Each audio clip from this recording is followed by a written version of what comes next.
Hey everyone, welcome back to the channel. If you love mysterious rituals, spiritual Wi-Fi connections, and the fool casually rewriting divine mechanics again, then hit like, subscribe, and ring that bell because today we're diving into chapter 221, the Tarot Club at a higher level. Or as I like to call it, how to send a package to God without Amazon Prime. The Blue Avenger rocked on the waves of the Sanya Sea like a leaf dancing on water. And in the captain's cabin, Alger Wilson was packing like a man who'd just remembered he forgot to pay his rent. Finally he stopped, took a deep breath and got to work. Out came the brass sextant, some paper, a pen and of course the mysterious symbol given to him by the fool. Because naturally when you get instructions from a literal god, you don't question the artistic direction. He drew the symbol, set up candles following dualism principles, which is basically ancient talk for perfectly symmetrical table decor. He cleaned the altar, lit the candles, and with dramatic flair began his chant in ancient Hermes, the fool that doesn't belong to this era. You are the mysterious ruler above the gray fog. You are the king of yellow and black who wields good luck. And so on, you get the idea, full-on divine poetry mode. As the incantation echoed, the air turned wild. Winds swirled, light shimmered, and Alger thought, "Yep, I'm either about to contact a god or blow up my ship." Then whoosh! Silver and black winds collided and formed an illusory door, glowing with the same symbol he'd drawn. Meanwhile, above the gray fog, Klein sat on his throne like, "Oh, someone's trying to reach customer support." He spread his spirituality, and the door opened between their worlds. Alger trembled as he saw the vast gray fog, the grand palace, and the endless knowledge beyond. It was terrifying, it was divine, it was probably not OSHA-approved. He raised his rainbow salamander's pituitary gland. "Yeah, that's a real Beyonder item, not a Pokemon drop." And offered it to the door. A deep calm voice echoed back, "You did well, Alger, it's my honor, my lord." Klein, probably smiling above the fog, "Nice. My first spiritual delivery succeeded." As the ritual faded, Alger sat there, both amazed and scared, realizing something big. First, the fool could only bring people into his world. Then he could hear prayers. Now he can accept sacrifices and give blessings. He gulped. Mr. Fool is slowly freeing himself. And somewhere above the fog, Klein was just vibing with the rainbow salamander gland. Like, how shiny. The man literally smiled because his church just unlocked divine shipping and handling. In the future, he thought, the Tarot Club will become even more miraculous. Now over to our favorite noble psychic, Miss Justice Audrey Hall, who's sitting on her bed like a student waiting for exam results. She was nervous, flipping through books, staring at the mirror, trying to calm down. Come on, Audrey, breathe, or maybe tease the dog. But then she remembered. Susie isn't just a dog, she's a talking, thinking, philosophical golden retriever. So maybe not. Just as she was spiraling into anxiety, a gray fog appeared before her eyes. And there he was, the fool himself, smiling from his throne. "Miss Justice, the attempt was successful. Have you prepared the materials?" Audrey, starstruck. "Yes, I always have materials that contain spirituality." Translation: she raids her family vault for anything that sparkles. Klein nodded. "Then begin, just make sure no Beyonders are around." Audrey, does a Beyonder dog count? Klein, I'll allow it. She started the ritual, repeating the new prayer that Klein gave her. And as the illusory door opened again, she saw a world so divine, so vast. She could only whisper in awe, "This is the mysterious world I've always pursued." And then something appeared on her altar. A soft, colorful, ridged object. The rainbow salamander's pituitary gland. The same one Alger sacrificed. Instant delivery. No shipping fees. Not even Prime required. Audrey was so happy she almost squealed. But her noble manners kicked in. So instead she politely praised the fool like a Victorian girl who just got a text from God. Then she brewed her potion, drank it, and advanced successfully. Her mind clearer, her senses sharper. Audrey Hall had officially become Sequence 8, Telepath. Susie the golden retriever entered the room, looking suspicious.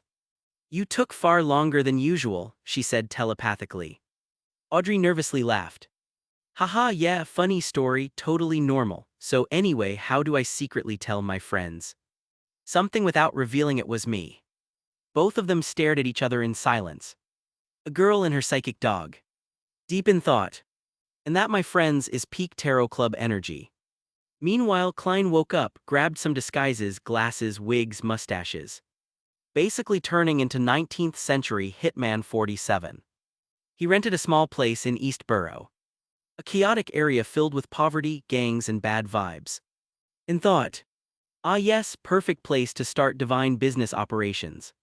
He spent the next 2 days experimenting with rituals, creating charms, and testing out his spirituality like an inventor playing with cosmic electricity. Then finally on Thursday morning. Ding dong. The doorbell rang. And thus, Klein thought, the Fool's Miracles are officially open for business. Let's dive into chapter 222, The First Job. Ding dong. The sound of the bell echoed through Klein's quiet living room. He sat on the sofa reading a newspaper, not for the news but for investment tips. Because even in a world of beyonders, the biggest mystery is how to pay rent. He sighed, stood up, and adjusted his vest. The first job in my detective career, he muttered, but I can't just sit here waiting for a case to drop from the sky. Then he paused and thought maybe I should hang a sign on the door saying, Detective. Available, please schedule your tragedy in advance. He immediately frowned. Yeah, that sounds desperate. Before he could overthink further, ding dong again. Without peeking through the door, Klein's clown premonition gave him a clear image. An old lady in a black hat and a young man dressed like a polite tax collector. He opened the door with a smile. Good morning, lovely weather today, I've seen the sun for a full 5 minutes. Backlund humor, the only sunshine they get. The young man spoke sharply, are you Detective Sherlock Moriarty? Yes, Klein replied politely, how may I help? Before he could finish, the old lady said anxiously, my poor Brody is waiting for me to save him. Klein blinked, Brody. Brody is my cat, she cried. Klein's expression stayed calm, but inside he was thinking, so my first case is a cat rescue. Well, everyone starts somewhere. The young man explained, we'll pay 5 solely or more if needed. 5 solely, Klein could already see his dinner fund being revived. He nodded, consider Brody found. Mrs. Doris described him, a black cat, green eyes, very healthy, only eats chicken breast.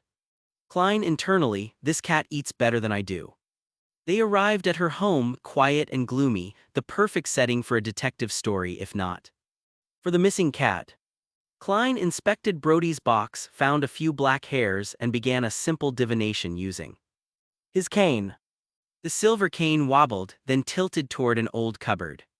He opened it and out jumped a sleek black cat with an offended meow. Brody, Mrs. Doris gasped, you were in there the whole time. The young man stared, how did you know he was there? Klein smiled mysteriously, deduction, my good man. He accepted his 5 solely with dignity, a professional now, even if his first case meowed at him.